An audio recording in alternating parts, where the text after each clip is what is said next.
Hello, Neil Smith back here with another edition of the Dandy DJ Laboratories. Now, I saw a video on YouTube a few weeks ago which I responded to where a guy was actually was touting that a lift gate was the best solution. I guess for this person it was. And I was on there talking about what I use, these ramps that I found at Harbor Freight. And the guy who responded kind of ridiculing me and things like that. And it got to be a pretty bizarre conversation. But anyway, I thought that what I used might actually end up being helpful to some others. So I'm going to show you here. Well, here's the Dandy Mobile right here.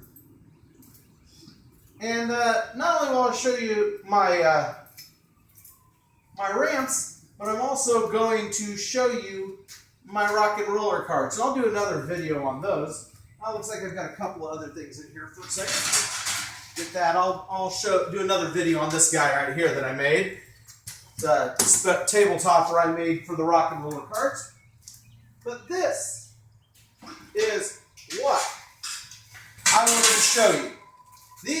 The pair of these at Harbor Freight are $55 plus tax. In my state, it came out to like 65, 69.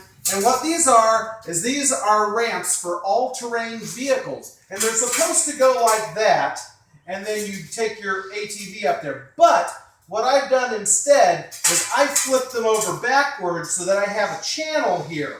And the wheels ride in the channel. That way I don't have to worry about it slipping off. Now it's an awful skinny ramp. Yes, that's why you use two of them.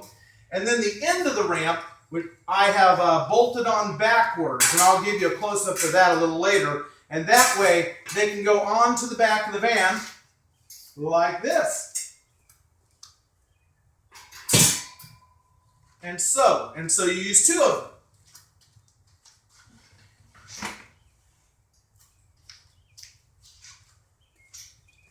And I've had a little practice with this, so I've kind of got my system down now. Here, I'll get this little side table here. I'll get rid of that.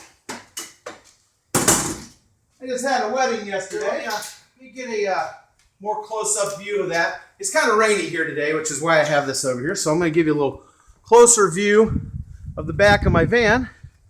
So you can see my two rock and roller carts there side by side. And I secure everything with cargo nets on those, and I can show you that as well. Always looking for a better solution than that because the cargo nets do take a little bit of time to put on. But anyway, I've got the camera back here so that when I pull the carts off, they don't run into the camera. So, all right, so here we go.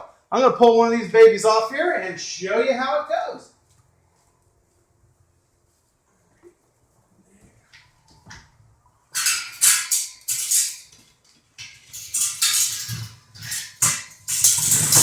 And cowabunga! And that is how we do it with the Harbor Freight ramps for only $55.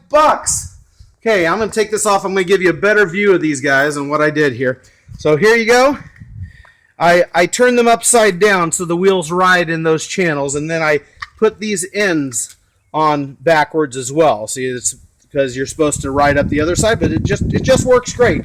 Now, my tip for doing this is to lead, when you're loading it up, lead with the large wheels. If you're using a rock and roller cart, lead with the larger wheels.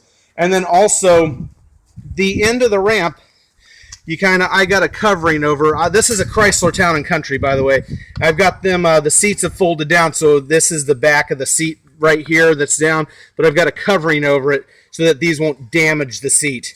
And through trial and error, I figured out how to space those apart. I've got the other one right here too, and it just works great. Anyway, there you go, $55 Harbor Freight ramps, and that's how I get my rock and roller carts in and out of my Chrysler Town & Country full of gear. Remember, if it deserves to be celebrated, it deserves to be Dandy DJ and photo booth, serving a 5-hour radius of Murfreesboro, Tennessee, which is located about a half hour south of Nashville. So, greater Nashville area. Anyway, take care, stay dandy.